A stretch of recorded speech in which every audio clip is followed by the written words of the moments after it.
ರಾಜಕೀಯ ಸ್ಥಿತಿಗತಿಗಳ ಅವಲೋಕನದ ಜೊತೆಗೆ ಎಸ್ಐಆರ್ ಹೇಗೆ ಈ ಸರ್ಕಾರಿ ವ್ಯವಸ್ಥೆಯಲ್ಲಿ ಸಮರ್ಪಕವಾಗಿ ಆಗ್ತಾ ಇದೆ, ಲೋಪದೋಷಗಳೇನಿದ್ದಾವೆ ಅನ್ನೋದರ ಒಂದು ಅವಲೋಕನವನ್ನು ಕೂಡ ನಾವು ಮಾಡ್ತೇವೆ. ಎಸ್ಐಆರ್ ಸದುದ್ದೇಶದ್ದು. ಎಸ್ಐಆರ್ ಬಗ್ಗೆ ನಮಗೆ ತಕರಾರಿಲ್ಲ. ಎಸ್ಐಆರ್ ಇದು 10ನೇ ಬಾರಿಗೆ ದೇಶದಲ್ಲಿ ಎಸ್ಐಆರ್ ನಡೀತಿರೋದು. ಮೊದಲನೇ ಎಸ್ಐಆರ್ ಪ್ರಾರಂಭ ಆಗಿದ್ದು 1952ರಲ್ಲಿ. ಆವಾಗ ಜವಾಹರ್ಲಾಲ್ ನೆಹರೂರವರು ಪ್ರಧಾನಮಂತ್ರಿ ಆಗಿದ್ದರು. ಹತ್ತತ್ರ 8 ಎಸ್ಐಆರ್ಗಳು ಈಗ ನಡೀತಿರೋದು ಸೇರಿ. ಕರ್ನಾಟಕದಲ್ಲಿ ಕಾಂಗ್ರೆಸ್ ಸರ್ಕಾರ ಇರೋ ಸಂದರ್ಭದಲ್ಲಿ ನಡೆದಿದೆ. ಹಿಂದೆ ಯಾವಾಗಲೂ ಇವರು ಎಸ್ಐಆರ್ ಬಗ್ಗೆ ತಕರಾರು ಮಾಡ್ತಿರ್ಲಿಲ್ಲ.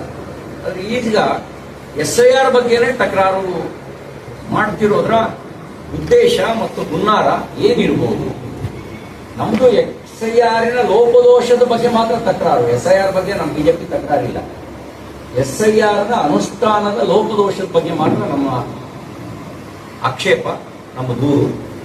ಲೋಪದೋಷ ಏನೇನಿದೆ ನೋಡಿ, ಮನೆಗೆ ಹೋಗಿ ಫಾರಂ ವಿತರಣೆ ಮಾಡಬೇಕು ಅನ್ನೋದು ನಿಯಮದಲ್ಲಿರೋದು.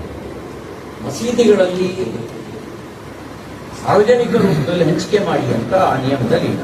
ನೀವು ನಿಯಮ ಉಲ್ಲಂಘನೆ ಮಾಡಿ ಶಾದಿಮಾಲ್ಗಳನ್ನ, ಮಸೀದಿಗಳನ್ನ ಈ ಎಸ್ಐಆರ್ನ ಮಾಡೋದಕ್ಕೆ ಸಾಮೂಹಿಕವಾದ ರೂಪದಲ್ಲಿ ಬಲ್ಕ್ ವಿತರಣೆ ಮಾಡ್ತಿರ್ತಕ್ಕಂಥದ್ದು ನಮಗೆಲ್ಲೋ ಅನುಮಾನವನ್ನ ಹುಟ್ಟಿಸ್ತಾ ಇದೆ. ಎರಡನೇದಾಗಿ, ಮನೆಗೆ ಹೋಗದೇ ಇದ್ರೆ ಯಾರು ಅಧಿಕೃತ ಮತದಾರರಿದ್ದಾರೆ ಅವರಿಗೆ ಫಾರಂ ತಲುಪದೇ ಇರುವಂತ ಸಾಧ್ಯತೆಗಳಿದ್ದಾವೆ.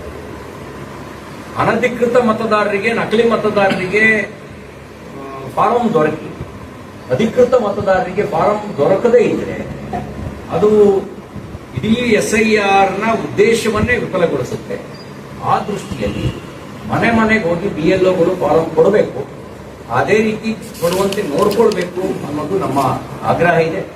ಆ BLOಗಳು ಹೋಗ್ಬೇಕಾದ್ರೆ ಅಧಿಕೃತ ನೋಂದಾಯಿತ ರಾಜಕೀಯ ಪಕ್ಷದ BLA 2ಗಳಿಗೆ ತಾವು ಮಾಹಿತಿಯನ್ನ ಕೊಟ್ಟು ಹೋಗ್ಬೇಕು ಅನ್ನೋದು ನಿಮ್ಮ ನಿಯಮದಲ್ಲಿದೆ.